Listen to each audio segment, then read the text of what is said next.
हाय दोस्तों दोस्तों इस वीडियो में मैं आपको हिंदी व्याकरण पढ़ाऊंगा। और ये वीडियो क्लास 5 से लेकर यानी प्राइमरी बच्चों से लेकर क्लास 10 12th या कोई कॉम्पिटिटिव एग्जाम हो या टीचिंग के लिए एग्जाम हो जिसमें हिंदी व्याकरण पूछे जाते हैं तो ये वीडियो उपयोगी रहेगा। ठीक है, तो चलिए मैं स्टार्ट करता हूँ। हिंदी व्याकरण।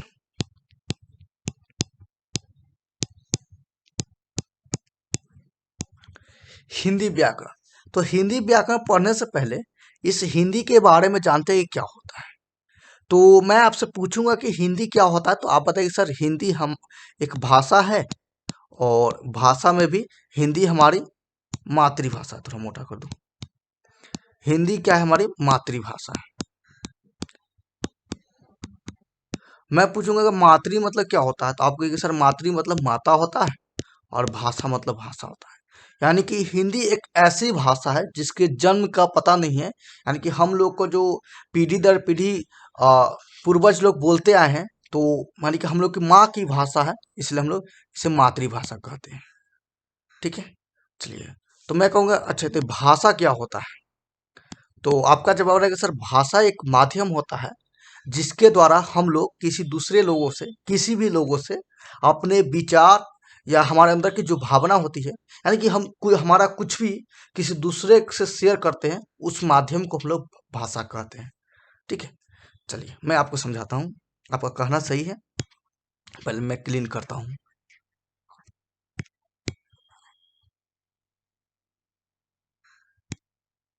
चलिए समझाता हूँ कहाँ गया। भाषा। तो देखिए, भाषा एक माध्यम होता है। जैसे मैं आपको एग्जांपल देता हूँ ताकि आपको समझ में आए। जैसे मान लीजिए कि आप कहीं पे जा रहे हैं और आपको सांप ने काट लिया। मैं तो ऐसे मान के चल रहा हूँ, मान लीजिए आपको सांप काट लिया। ठीक है, और क्या है कि आप घर पे आ रहे हैं, दौड़े आ रहे हैं और घर पे आके अपने मम्मी को बता रहे हैं कि मम्मी अ, सांप ने मेरे को काट लिया। तो ये बात आप मम्मी को बोल कर बता रहे हैं। ठीक है, यानी कि आपको सांप काटा है, वो दर्द हो रहा है, कुछ घटना आपके साथ घटा है, उसे आप किसी दूसरे को, यानी कि किसी के साथ आप जिस माध्यम से, यानी कि बोलकर, लिखकर या अपने चेहरे के हाव भाव से व्यक्त करते हैं, उसी को हम लोग भाषा कहते हैं। ठीक है, तो भाषा में अब हम लोग लिख कर भी प्रकट करते हैं और बोल कर भी प्रकट करते हैं और चेहरे के हाव भाव यानी कि सांकेतिक माध्यम से भी हम लोग प्रकट करते हैं। इतना आपको समझ में आ गया। ये तो हो गया भाषा को प्रकट करते हैं।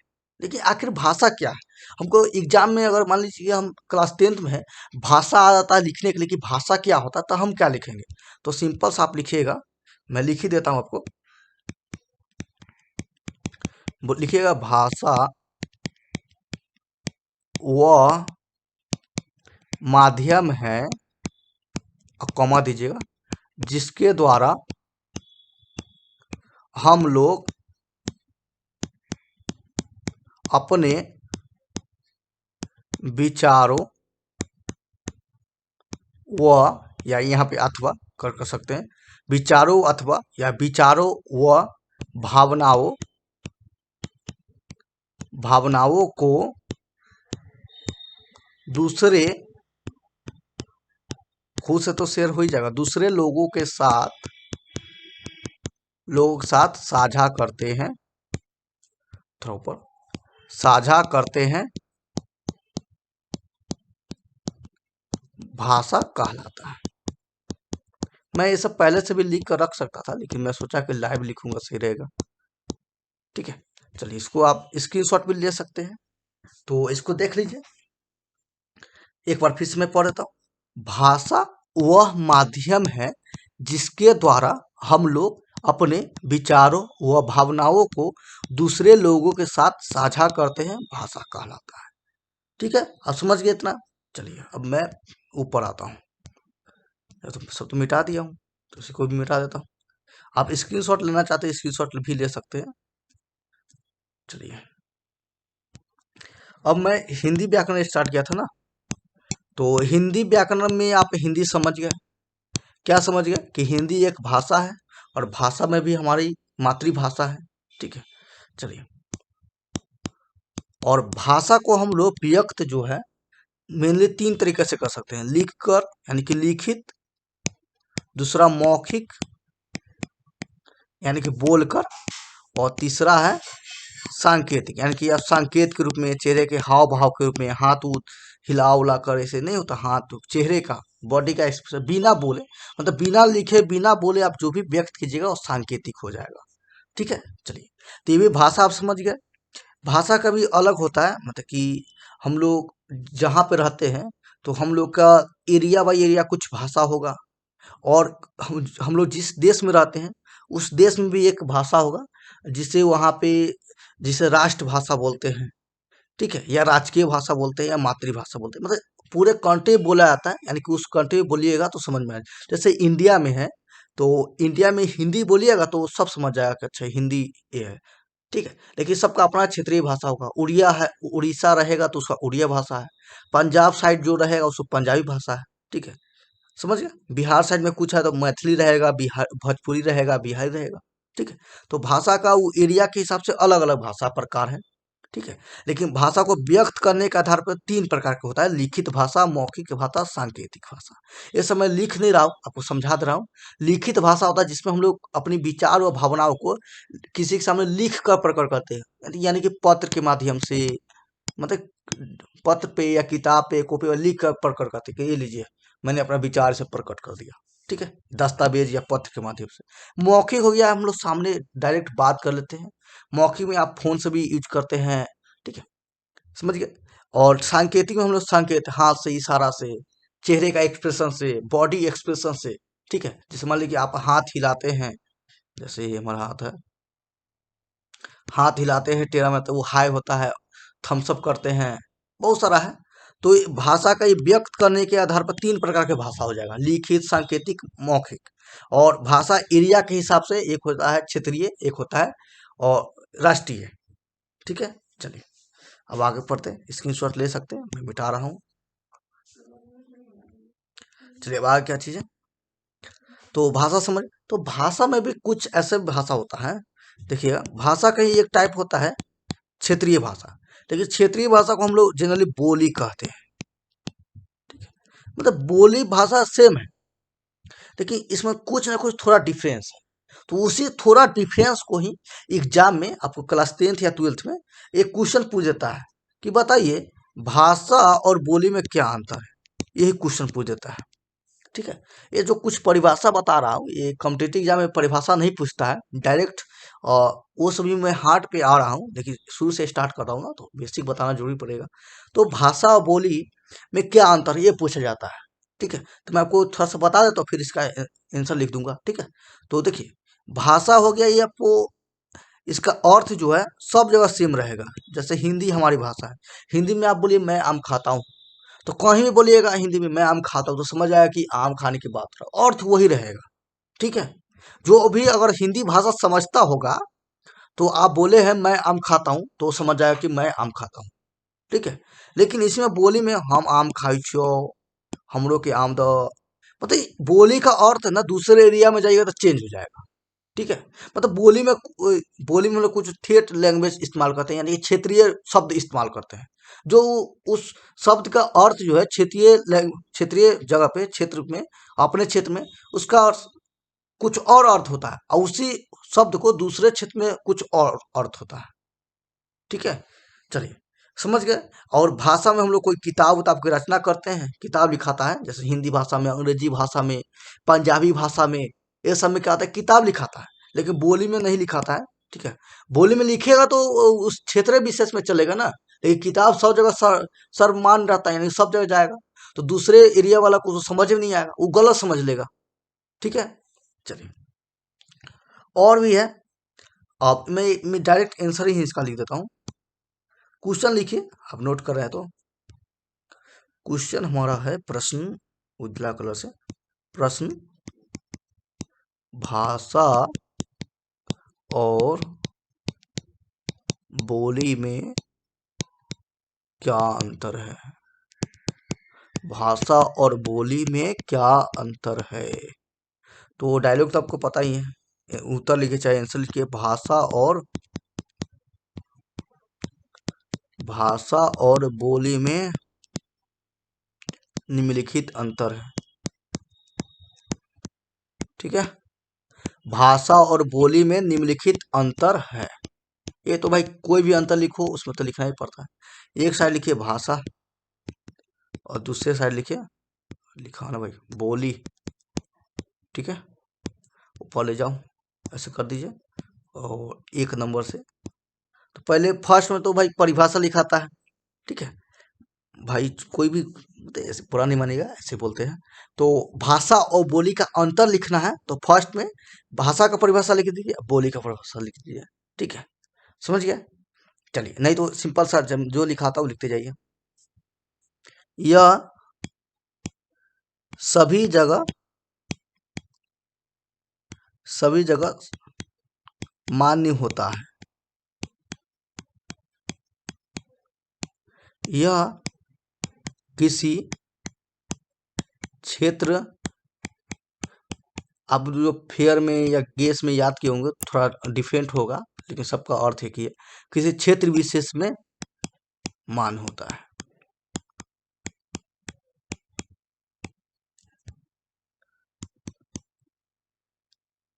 इसका अर्थ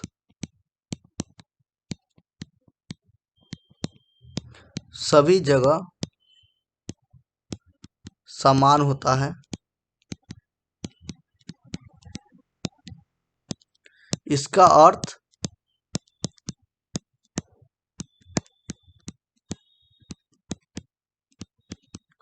सभी जगह समान नहीं होता है।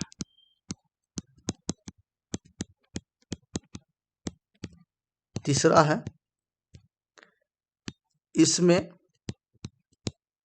साहित्य, पुस्तक को बोलते हैं किताब को, इसमें साहित्य की रचना होती है। इसमें साहित्य यानी कि किताब की रचना नहीं होती है। क्यों नहीं होती है मैंने आपको बता दिया हूं। ठीक है, क्योंकि अर्थ चेंज हो जाएगा ना दूसरे एरिया में। ठीक है, जैसे मान लीजिए कि हम लोग सब्जी बनाते हैं ना, तो उसमें जो रस होता है उसको रस बोलते हैं। देखिए, किसी जगह रस को आम का रस समझ लीजिएगा। ठीक है, और कई जगह सब्जी वाले रस को झोल बोला जाता है। ठीक है, इस तरह और भी एग्जाम्पल आप सोचिए तो लिख सकते हैं। इसका आप स्क्रीनशॉट लेना चाहते हैं ले लीजिए। ठीक है, चलिए, समझ गया। तो भाषा बोली में क्या अंतर है आप बता, समझ गया। अब समझाते हैं आपको व्याकरण, क्योंकि हिंदी व्याकरण पढ़ रहा है ना, मैंने हेडिंग में दिया था हिंदी व्याकरण। अब पढ़ना है व्याकरण, जानना है क्या होता है। ठीक है, अभी तक हम लोग हिंदी समझ लिए हैं, भाषा समझ लिए हैं, भाषा के प्रकार समझ लिए हैं, और बोली भी समझ लिए। भाषा और बोली में क्या अंतर है वो समझ लिए।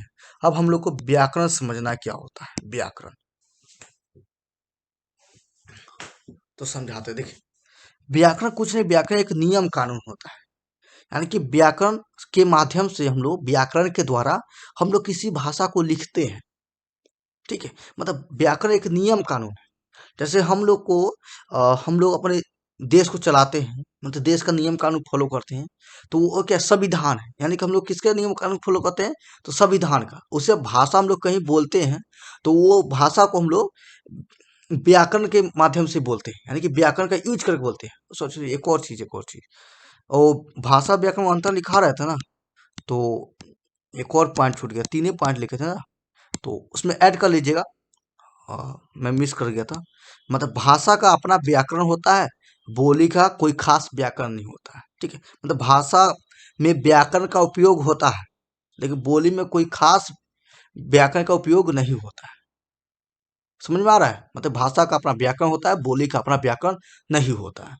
ठीक है, चलिए, ये छूट गया था, 4 पॉइंट हो गया ना। चलिए, अब मैं लिखता हूं। तो देखिए, व्याकरण क्या होता है कि एक माध्यम होता है जो किसी भाषा को कैसे लिखना है, कैसे पढ़ना है, कैसे बोलना है वो सिखाता है। ठीक है, चलिए, ये लिखता हूँ व्याकरण।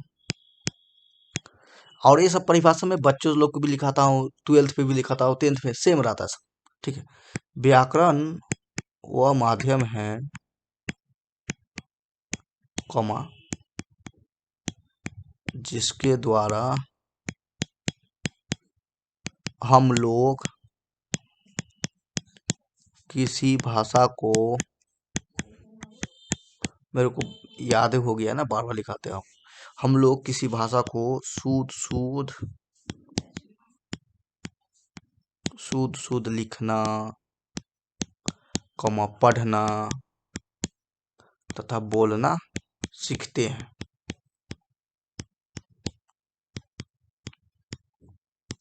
सीखते हैं, व्याकरण कहलाता है। इतना समझ गया। चलिए स्क्रीनशॉट लेना चाहिए, ले सकते हैं। राइटिंग भद्दा है ना, राइटिंग बढ़िया सा है, लेकिन यहाँ पे आपको नहीं दिख पाएगा। ठीक है, चलिए बोर्ड है ना। चलो, तो व्याकरण आप समझ गए कि व्याकरण एक माध्यम होता है जिसके द्वारा हम लोग किसी भाषा को शुद्ध शुद्ध लिखना, पढ़ना, बोलना सीखते हैं। ठीक है, तो उसे व्याकरण कहते हैं, या व्याकरण कहलाता है। चलिए अब आगे।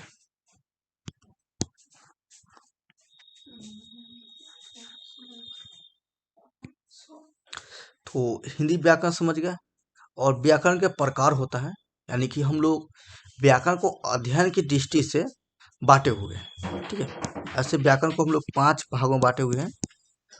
मतलब व्याकरण के प्रकार लिखे डैश दीजिए, भाषा को तो प्रकार चलेगा नहीं, तो बता दिए हैं व्याकरण का प्रकार। तो व्याकरण 5 प्रकार के होते हैं, 5 टाइप्स, या 5 प्रकार हिंदी में लिख रहे हैं ना। ठीक है, चलिए, तो कौन कौन है, मतलब ये हम व्याकरण के इसलिए बांटे हैं, मतलब कि व्याकरण जो विद है, तो जो ग्रामरियंस इंग्लिश बोलते हैं, वो मतलब व्याकरण विद जो है, व्याकरण जानकार वाला जो हिंदी व्याकरण बनाया है, तो वो व्याकरण को अध्ययन के तौर पे 5 भागों में बांटा हुआ है। ठीक है, कौन कौन है, तो वर्ण विचार,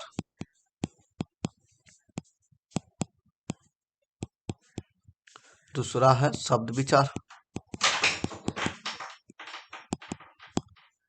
तीसरा है वाक्य विचार,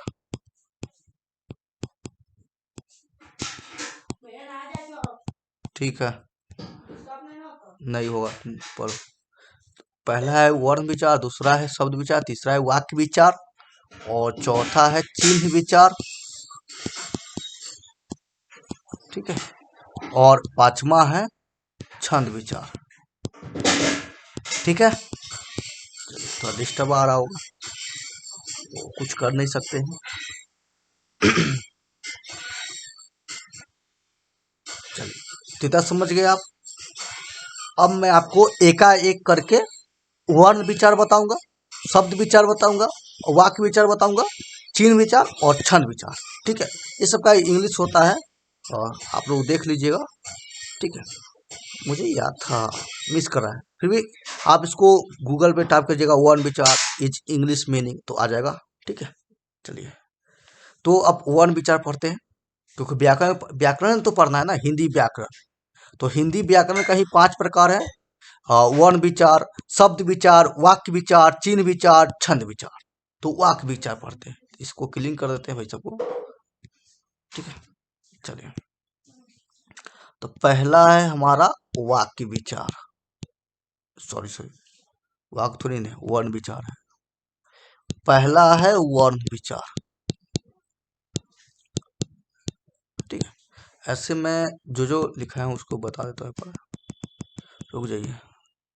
जैसे यहाँ पे वर्ण विचार, इस सबका थोड़ा परिभाषा बता देता हूँ, फिर आके एक एक करके वर्ण विचार लूंगा, शब्द विचार लूंगा, वाक्य विचार लूंगा।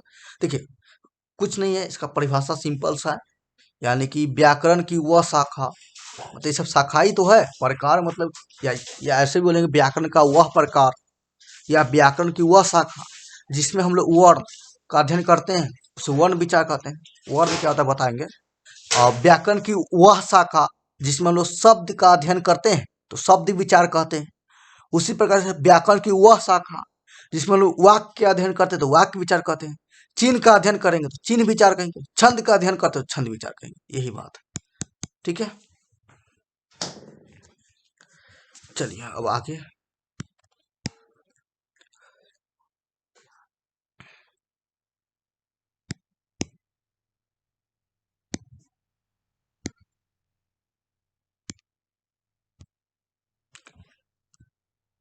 चलिए क्या है पहला, आ गया पहला है वर्ण विचार।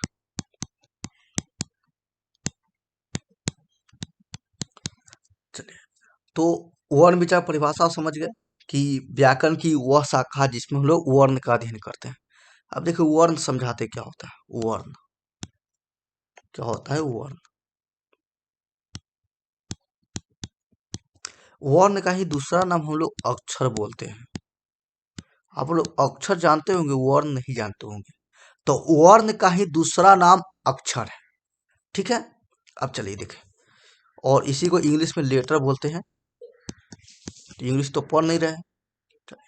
अब देखिए, अब यहाँ पर सवाल आता है सर ये वर्ण अक्षर क्या है? से आप यहाँ पे अक्षर बोले तो हमको माइंड में आ रहा है कि सर क ख ग छ छ ठ ठ त थ, ये सब हम जानते हैं। लेकिन कोई परिभाषा पूछेगा सर वर्ण क्या होता है तो क्या बोलेंगे? ठीक है, तो इसका भी परिभाषा है। ठीक है, तो नेक्स्ट हमारा होगा वर्ण की परिभाषा, ठीक है, या अक्षर परिभाषा। तो देखिए, आप जो हिंदी भाषा है, ठीक है, हिंदी भाषा की सबसे छोटी इकाई उठा कर देख लीजिए, सबसे छोटा इकाई, ठीक है। जैसे हमारे शरीर का सबसे छोटा इकाई क्या है? तो आपके सर हमारे शरीर का सबसे छोटा है कोशिका है, ठीक है, यानी कि हमारा शरीर कोशिका से मिलकर बना हुआ है, ठीक है। तो मैं कहूँगा अच्छा, तो हिंदी भाषा भी है ना, उठा कर देख लीजिए, हिंदी भाषा का सबसे छोटा इकाई जो है ना वो वर्ण है, अक्षर है, ठीक है। यानी कि कोई भी हिंदी भाषा है, ठीक है, हिंदी भाषा ही नहीं बल्कि कोई भी भाषा, अंग्रेजी हो, अंग्रेजी में तो हम लोग लेटर बोल देंगे, अंग्रेजी हो, उर्दू, फारसी, कोई भी भाषा हो, तो भाषा की छोटका सबसे इकाई वर्ण है, ठीक है। यानी कि वर्ण के बाद ही कोई वाक्य आएगा, शब्द आएगा, चिन्ह आएगा, छंद आएगा, ठीक है। उसमें हमने कोश, हमारा शरीर का भी सबसे छोटका इकाई कोशिका है, ठीक है। कोशिका से ही उत्तक, अंगतंत्र, अंग, मानव शरीर या जंतु शरीर या जीव शरीर, ठीक है, या पादप शरीर, ठीक है, समझ रहे हैं। तो सब भाषा की सबसे छोटी इकाई क्या है? वर्ण है। और एक और बात, क है, ख है, ग, ये सब क्या अक्षर है। अब मैं इसको कहूँगा भाई इसको तोड़ो तो आप नहीं तोड़ पाइएगा, ठीक है, मतलब इसको है तो तोड़ नहीं सकते हैं, ठीक है। तो अब इसका परिभाषा बनता क्या है, देखिए अब लिखते हैं, वर्ण किसे कहते हैं, क्वेश्चन है, वर्ण क्या है या किसे कहते हैं, एक ही है, वर्ण के बारे में बताइए। तो उत्तर लिखिए, भाषा की,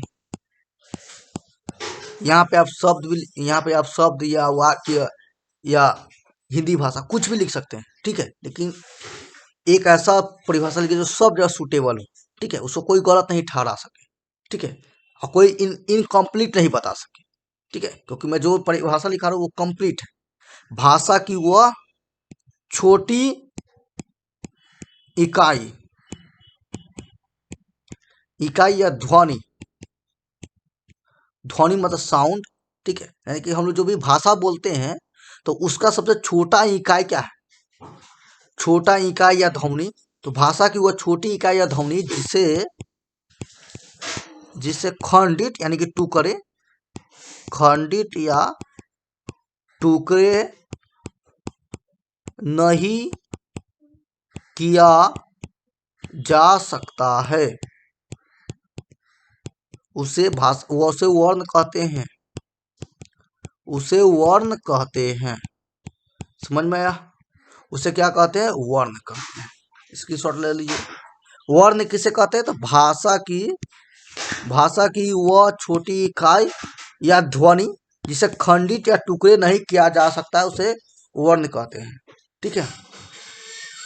जैसे में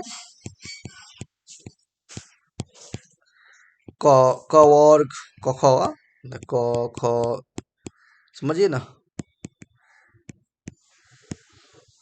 क ख ग, मतलब यहाँ से लेकर अ, समझ रहे नहीं, भाषा में जो जो यूज होता है, ठीक है, आई, यरलव, पफव, टठ, तथ, तथ, यानी कि क वर्ग, च वर्ग, लिख देता हूँ, क वर्ग, क वर्ग में क ख आ गया, क ख ग घ अंग 5 ठो, इसी च वर्ग, इसी ट वर्ग, इसी त वर्ग, इसी प वर्ग, और इसे ई वर्ग नहीं होता है, यार अलावा फिर आ आई और क सॉरी क ख तो है ये खुद।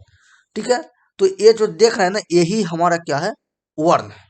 ठीक है, इसे आप टुकड़ा नहीं कर सकते। ठीक है, आपको मान चल सर हम इसका टुकड़ा कर देंगे, क को है ना सर तोड़ेंगे, क आधा क में टूटेगा फिर अ में टूटेगा, तो ये टूटा नहीं है। ठीक है, मतलब इसको आप आधा क पढ़ नहीं सकते, मतलब कभी भी क पढ़े तो अ आएगा, लेकिन इसको लिखने के लिए हाँ भले ही क है तो एक और दूसरा वर्ण से मिलकर बना हुआ है, लेकिन इसको आप तोड़ नहीं सकते। ठीक है, तोड़िएगा तो उसको अलग अलग उच्चारण नहीं कर सकते। ठीक है, क क है तो लास्ट में अ आएगा। ठीक है, अब चलिए, तो ये वर्ण भी समझ गए, वर्ण का जैसे भी समझ गए। ठीक है, चलिए अब नोट कुछ लिखा देते हैं। नोट में मेन होता है, इसको हटा ही देता हूँ।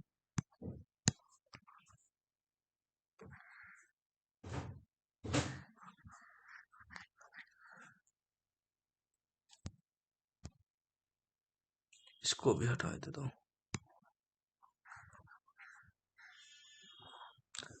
चलिए अब समझाते हैं नोट। उसी के नीचे नोट लिखिए, फेयर भी कर रहे होंगे तो। नोट, हिंदी भाषा में, क्योंकि हम लोग हिंदी व्याकरण पढ़ रहे हैं तो हिंदी भाषा ही ना पढ़ेंगे, तो हिंदी भाषा में, ये गलत हो गया, हिंदी भाषा में कुल 52 यानी कि 52 वर्ण है। ठीक है, याद रहेगा। अब ये ऑब्जेक्टिव पूछ सकता है, ये कॉम्पिटिटिव एग्जाम वाले के लिए पूछ सकता है, या अभी कोई एग्जाम दीजिए ऑब्जेक्टिव में पूछ सकता है कि हिंदी भाषा में कुल कितना वर्ण है, कितना अक्षर है, तो आपको बोलना होगा 52 यानी कि 52 अक्षर है। ठीक है, याद रहेगा आपको, 52 अक्षर है। अब आप सोचिएगा सर हो गया क्या, नहीं हुआ नहीं। अब मैं आपको 52 अक्षर कौन कौन है वो भी बताऊंगा। ठीक है, यानी कि अब मैं वर्ण का टाइप बता रहा हूँ। पहले है कि व्याकरण का टाइप बता रहा था, और व्याकरण के टाइप में भी वर्ण विचार, और वर्ण विचार का भी टाइप में मैं वर्ण बता रहा था, वर्ण का भी टाइप बता रहा हूँ। ठीक है, तब हमारा वर्ण विचार खत्म हो जाएगा, तो हम लोग क्या है कि अब शब्द विचार स्टार्ट करेंगे। ठीक है, चलिए, तो इसको मिटा देते हैं, ये तो मिटेगा नहीं। चलिए, तो क्या बताना है, एक मिनट, क्या बताना था अभी मिस कर रहे हैं, लिखते हैं।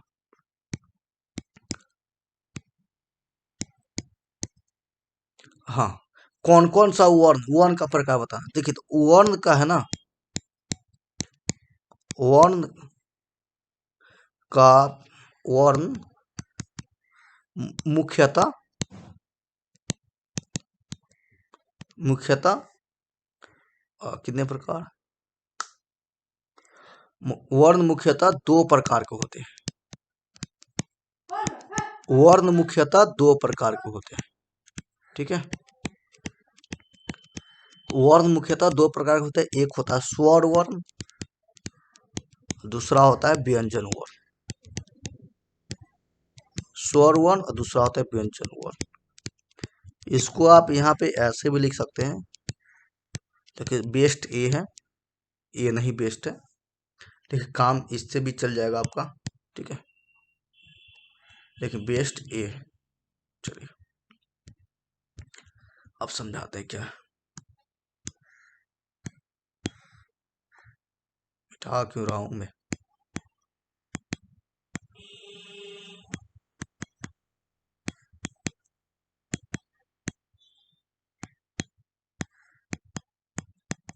चलिए, तो वर्ण मुख्यतः का ये इसलिए जोड़ रहा हूँ क्योंकि वर्ण के आपका ऐसा तीन प्रकार भी होता है, विसर्ग वर्ण भी होता होगा। ठीक है, या स्पर्श वर्ण भी होता है, संयुक्त वर्ण भी होता है। तो सर ये आप दो प्रकार क्यों बताएं, तो देखो वर्ण है टाइप बहुत ज्यादा, लेकिन मेनली दो ही प्रकार के होता है। ठीक है, मैं कहूंगा कि भाई मानव है ना, बहुत प्रकार का होता है, लेकिन मेनली दो ही प्रकार का होता है, एक कोई स्त्री होता है, एक पुरुष होता है। लेकिन कोई कहना नहीं सर बनिया होता है, तेली होता है, अलग अलग कास्ट का होता है, लंबा होता है, छोटा होता है, काला नाटा, ये सब होता है। लेकिन मेनली टू टाइप्स का होता है, स्त्री और पुरुष। उससे वर्ण भी है मेनली टू टाइप्स का, स्वर वर्ण और व्यंजन वर्ण। ठीक है, तो आप जानेंगे कि अब आगे क्या पढ़ेंगे, हम लोग स्वर वर्ण पढ़ेंगे। ठीक है, चलिए तो स्वर वर्ण का परिभाषा, अब क्या क्या नहीं लिखते हैं, सीधे डैश देते हैं, उसका परिभाषा लिखेंगे। तो स्वर वर्ण, देखिए स्वर वर्ण क्या होता है। तो स्वर वर्ण का मतलब देखिए यहाँ पे स्वर, स्वर मतलब यहाँ पे हो जाएगा कि जब भी आप किसी भी वर्ण को पढ़िएगा, उसका उच्चारण करिएगा, ठीक है, उच्चारण कीजिएगा, तो उसका उच्चारण में किसी अन्य की सहायता नहीं लेना पड़ेगा, यानी कि उसका उच्चारण स्वतंत्र रूप से होगा, बिना किसी की हेल्प लिए, यानी कि सहायता लिए बगैर हो। ठीक है, तो लिखेंगे इसका परिभाषा कि वैसा वर्ण जिसका उच्चारण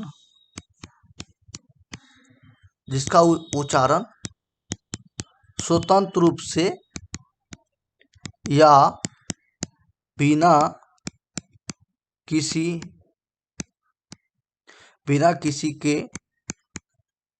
बिना किसी के सहायता से हो, तो उसे स्वर वर्ण कहते हैं। क्या कहते हैं? स्वर वर्ण कहते हैं। समझ में आ गया? तो स्वर वर्ण किसे कहते हैं? तो वैसा वर्ण जिसका उच्चारण स्वतंत्र रूप से हो या बिना किसी के सहायता से हो, तो उसे स्वर वर्ण कहते हैं। याद रहेगा आपको? ठीक है, स्वर वर्ण किसे कहते हैं? तो वैसा वर्ण जिसका उच्चारण स्वतंत्र रूप से हो या बिना किसी के सहायता से हो, तो उसे स्वर वर्ण कहते हैं। अब क्या है कि स्वर वर्ण का भी टाइप देखना होगा। ठीक है, आपको ये सब टाइप प्रकार ही बता रहे हैं, पहले जैसे समझ लीजिए। जैसे आपको अ आई हो क्या ना, अ आ ई उ दीर्घ उ ए ऐ ओ औ।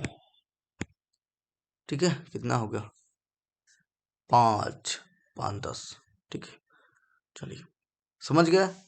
अंग और अह जो है ना, वो स्वर में नहीं आता। अंग अंग, देखिए अंग अंग और अह, वो स्वर वर्ण में नहीं आता, लेकिन हम लोग लिखने के लिए स्वर वर्ण में ही लिखते हैं। आय पढ़ते आ रहा है, तो आय में ही हम लोग क्या कहते हैं कि अंग और अह को लिखते हैं। ठीक है, तो स्वर वर्ण हमारा कितना है? ये 10 हो गया टोटल। ठीक है, अ आ ई उ ए री छूट रहा है। चलिए री को भी लिख दिए, अब हो गया 11।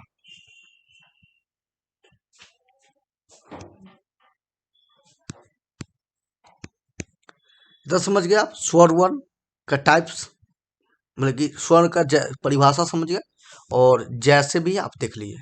अब स्वर का परिभाषा मतलब प्रकार बताते कितना होता है। ठीक है, तो यहाँ पर अब अगला पॉइंट हमारा हो जाएगा स्वर वर्ण के प्रकार।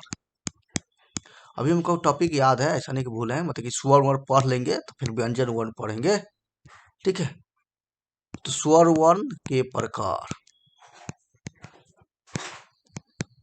ठीक है, तो स्वर वर्ण का भी मुख्यतः 2 प्रकार होता है।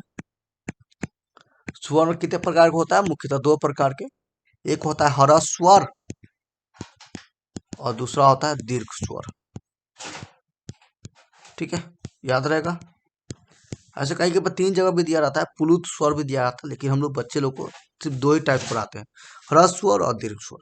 ठीक है, तो आज इस वीडियो में इतना ही रहने देते हैं क्या?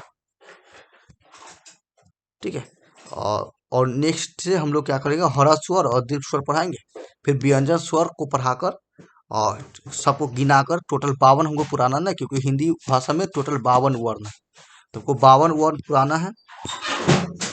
ठीक है, तो कौन कौन स्वर कितना हो जाएगा सबको मिलाकर हमको 52 पुरा देना है। ठीक है, चलिए तो इस तरह से क्या हुआ कि हमारा वर्ण विचार खत्म हो जाएगा, तो फिर हम लोग शब्द विचार ये सब पढ़ेंगे, और इसके बीच में भी आने वाला कुछ कुछ व्याकरण जैसे हो गया, ध्वनि, प्रोनाउंसिएशन, कहाँ से कौन सा अक्षर निकलता है। ठीक है, ये सब भी पढ़ेंगे, और भी बहुत सारा वर्ण है। ठीक है, चलिए तो हम लोग स्टॉप करते हैं।